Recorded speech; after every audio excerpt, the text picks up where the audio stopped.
vraies voix Sud Radio 17h-19h, Philippe David. Retour des vraies voix avec Philippe Bilger, Caroline Pilastre et Pablo Pillot-Vivien. Sud Radio, les vraies voix. Le débat est ouvert. Taxe foncière, taxe immobilière, taxe professionnelle, taxe sur le personnel, taxe d'apprentissage. Les conclusions du deuxième rapport du comité d'évaluation des réformes de la fiscalité publié hier a montré que la suppression de l'impôt sur la fortune, l'ISF, et l'instauration de la flat tax au début du quinquennat ont eu pour effet de faire fortement augmenter les revenus des 0,1% des Français les plus aisés. D'où notre grand débat, faut-il rétablir l'ISF? Et vous êtes désormais 68% à dire oui sur Twitter. Avec nous pour en débattre, Lynn Mangnok, économiste et co-auteur avec Vincent Drezet du livre « Il faut faire payer les riches » publié au Seuil. Lynn Mangnok, bonsoir. Bonsoir. Bonsoir. Avoir supprimé l'ISF, c'est plus un acte économique ou un acte politique? C'est un acte politique. Lorsque vous supprimez l'ISF et que vous sortez les revenus du capital du barème de l'impôt sur le revenu, il faut vraiment prendre les Français pour des idiots pour ne pas voir que ça va inciter ceux qui peuvent acheter des titres en bourse, eh bien à en acheter parce que c'est plus taxé et parce que ça rapporte, et ce qui rapporte n'est plus taxé au barème de l'impôt sur le revenu. Donc les résultats qui sont affichés par le rapport étaient prévisibles, pour que les Français sachent. Les dividendes ont augmenté de 62% Absolument. En un an, de 2017 à 2018. Ils sont passés de 14 à 23 milliards, donc on pouvait largement s'y attendre. Alors, le vrai sujet, c'est de savoir ce que les riches font de ces dividendes. Est-ce que ça ruisselle, comme on dit, au bénéfice de l'économie? Est-ce qu'ils consomment? Parce qu'on peut imaginer qu'en achetant des Ferrari, ceux qui fabriquent des Ferrari embauchent, etc., etc. Si je prends un exemple caricatural qui n'est pas très écologiste. Et pas très patriotisme économique, puisqu'elles sont faites en Italie. Oui, non, mais c'est très juste, très juste. Mais c'était pour l'image. Le vrai sujet, c'est ça. C'est est-ce que ils utilisent leur argent dans l'économie réelle ou est-ce que ils le replacent en bourse? Or, la vérité, c'est que ils n'investissent pas dans l'économie réelle. Ils consomment un petit peu parce qu'ils ont quand même un petit train de vie, mais l'essentiel de ce surcroît de revenus, il est placé en bourse. Alors, est-ce que les placements en bourse vont alimenter l'investissement? C'est le vrai sujet. Mais malheureusement pour le gouvernement, aujourd'hui, l'essentiel de la capitalisation boursière sur le marché actions, c'est des rachats d'actions déjà émises. Donc, ça ne finance pas, si vous voulez, le vrai investissement. Ce qui financerait l'investissement, c'est les nouvelles émissions d'actions. Or, c'est marginal sur le marché actions. Le marché actions, c'est essentiellement des opérations de fusion-acquisition, des rachats d'actions comme le Monopoly, Veolia, Suez, etc. Absolument. Et ça ne crée pas forcément d'emplois. Au contraire, ça restructure et généralement, ça se traduit par des destructions d'emplois et il n'y a pas d'investissement dans l'économie réelle. Donc, on comprend bien que le rapport soit très mitigé et qu'il en conclut par le fait que ça ne ruisselle pas dans l'économie réelle en termes d'augmentation de l'investissement. Philippe Bilger. Je ne prétends pas, et je sais à quel point dans les débats que j'ai eus avec vous, vous maîtrisez bien mieux tout cela que moi, même avec une vision tout à fait claire. Mais quand j'ai essayé de comprendre le rapport, dans le compte-rendu qui était fait, j'ai cru comprendre qu'il n'était pas totalement négatif tout de même. Et que, par exemple, il avait permis le retour de beaucoup de contribuables en France. Est-ce que tout ça est inexact? Vous pouvez nous éclairer là-dessus? Il est vrai que cela a engendré le retour de 240 riches sur 133 000 imposables à l'ISF. Il y a eu 163 départs. Donc, oui, il y a un solde positif de 77 riches en plus. Bon, c'est pas énorme. Non. C'était sans doute des exilés fiscaux, tout comme il y avait des immigrés pendant la Révolution qui sont revenus après, lorsque... il y a eu la Restauration. Ont perdu. Voilà, mais le vrai sujet, c'est pas ça. Le vrai sujet, c'est est-ce que leur retour engendre un effet bénéfique pour l'économie? Est-ce qu'ils investissent dans l'économie réelle? Est-ce qu'ils innovent comme le prétend le président de la République? Le vrai sujet, c'est ça. Or, les chiffres montrent que, pour le moment, ça ne se voit pas. Vous êtes bien sûr Sud Radio, 18h36. Faut-il rétablir l'ISF? Vous êtes 68% à dire oui. On a beaucoup de commentaires. On a Jackie qui nous dit oui. pour les fortunes qui se font sur le dos du peuple, non pour les petits patrimoines acquis après une vie d'économie et de labeur et qui ne rapportent rien. Ça réagit également au 0826 300 300. On se retrouve dans quelques instants. Vraie Voix Sud Radio, 17h-19h, Philippe David. Retour des vraies voix avec Philippe Bilger, Caroline Pilastre et Pablo Pio-Vivien. Faut-il rétablir l'ISF? Vous êtes 68% à dire oui. Ça appelle beaucoup au 0826 300 300. On va faire le tour de nos deux vraies voix qui ne sont pas exprimées avec Lim Mongdok pour des questions et réponses brèves. Allez au 0826 300 300.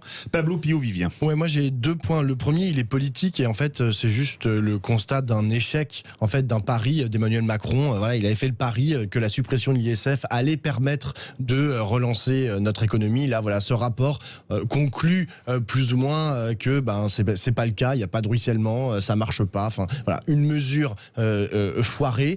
C'est encore une épine dans le pied d'Emmanuel Macron, à mon avis, pour 2022. Le deuxième, et c'est sous la forme d'une question pour Ding Wan Ngoc, c'est là on est en période, on a vécu la crise du Covid, il y a eu le confinement, il y a un ralentissement de l'économie et on a vu il y a aussi une augmentation des inégalités, c'est-à-dire que les riches pendant la crise, pendant la pandémie, s'en sont encore mis plus plein les poches.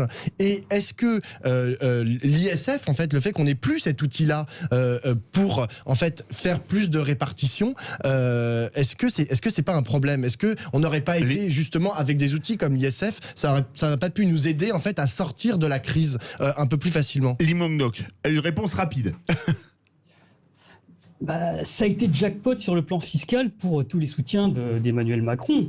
On pense souvent à l'ISF et à la flat tax sur les revenus du capital, mais là, ils viennent de supprimer une grosse partie des impôts sur la production.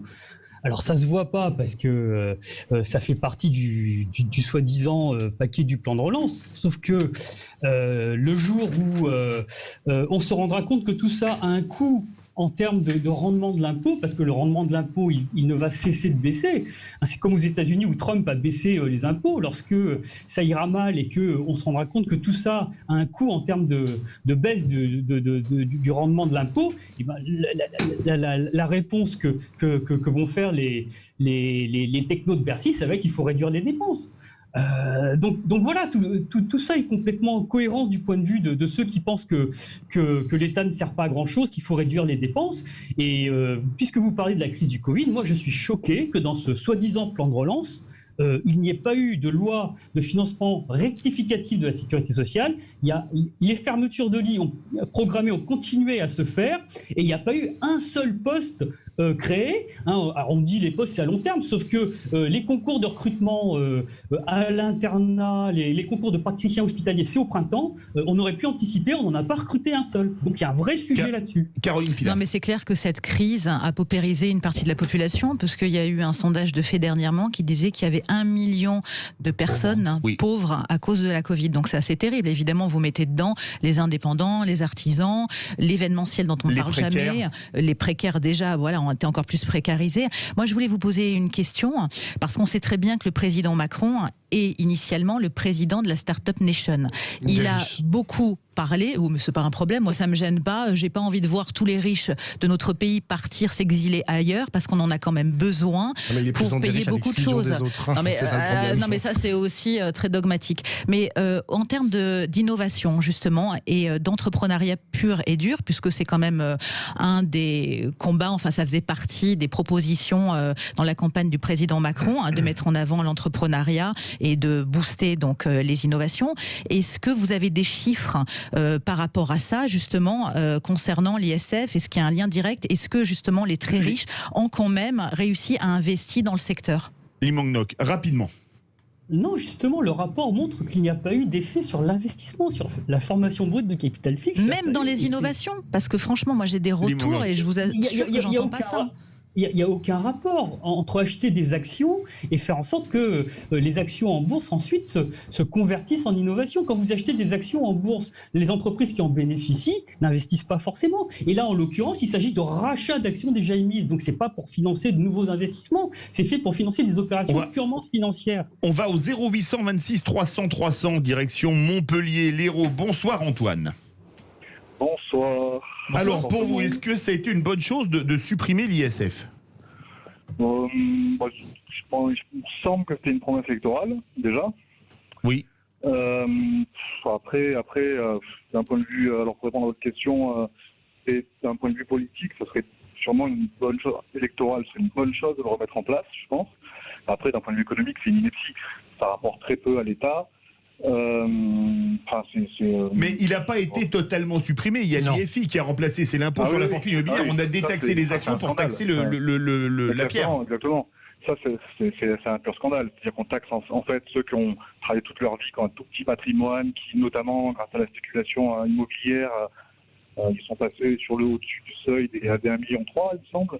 Et donc, ils sont éligibles maintenant ils sont éligibles à l'impôt sur la fortune immobilière, alors que ces gens n'ont rien à côté. Ils n'ont pas de revenus à côté, ou très peu. Beaucoup ont simplement des retraites. Donc, c'est inutile de faire ça. Alors, on va faire réagir Lim Mong-Nok. Merci beaucoup, Antoine de Montpellier. On va retourner au 0826 300 300. Lim Mong-Nok, est-ce que finalement, le vrai problème, c'est qu'on a détaxé les actions pour taxer la pierre ? On a taxé les classes moyennes, puisque si vous taxez l'immobilier, vous taxez avant tout les classes moyennes supérieures. Donc là, on n'a absolument pas tapé sur le haut du panier. Alors après, je veux répondre à madame sur les startups. Les startups ne sont pas cotées en bourse. Donc ça n'a aucun effet sur les startups, cette affaire. Retour au 0826 300 300, direction Périgueux. Bonsoir Bernard. Oui, bonsoir. Est-ce que vous voulez le retour de l'ISF ou pas ? Ah non, pas du tout. Je vais vous dire pourquoi. Parce que quand vous avez, pour les petits, je dis bien les petits, assujettis ISF ou IFI maintenant, quand vous avez un rendement du capital qui n'a rien à voir avec les 20 ou 25% d'augmentation, de la richesse des gros industriels ou des grands capitalistes, quand vous êtes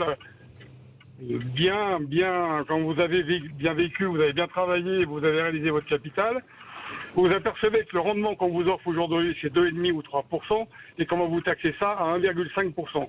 C'est-à-dire plus de 50% de ce que vous gagnez, sans parler de la CSG. D'accord ? Donc moi, je trouve que c'est extrêmement spoliatif. Ça, c'est le premier point. Le deuxième point, c'est la CSG. C'est le fait que trop d'impôts tue l'impôt. À savoir que quand on était assujetti à l'ISF, il existait des mécanismes pour éviter de payer cet ISF. Mais c'est la course à l'échalote, c'est la course en avant, en permanence. Ça, c'est le deuxième point. Et le troisième point, écoutez, je me souviens.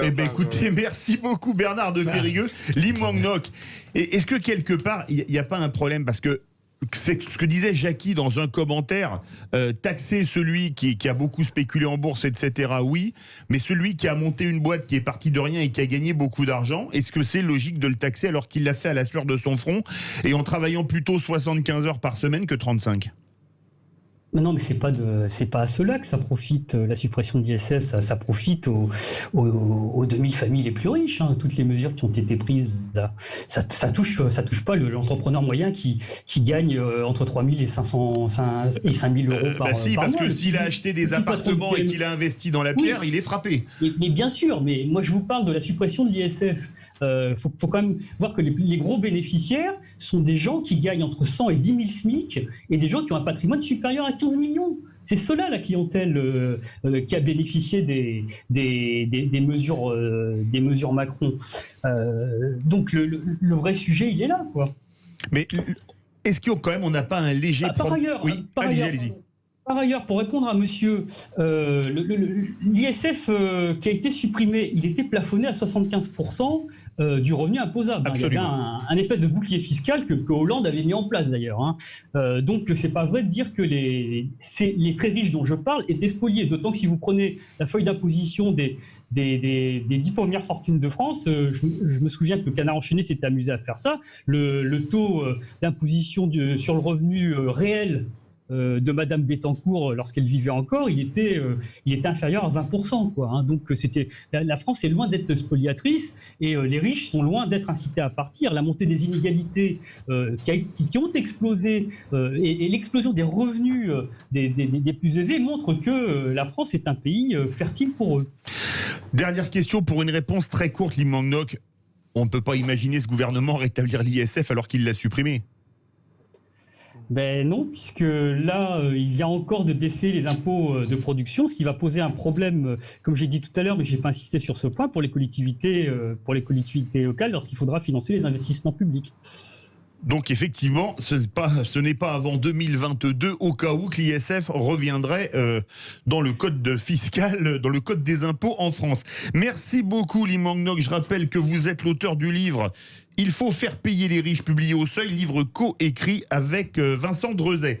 Verdict, mon cher Jean-Marie Bordry, sur les réseaux sociaux. Eh bien, nous vous posons la question sur le Twitter de Sud Radio. Est-ce qu'il faut rétablir l'ISF ? Et vous répondez oui à plus des 2/3 d'entre vous, puisque vous êtes 70% à répondre ainsi sur le Twitter de Sud Radio. Et maintenant,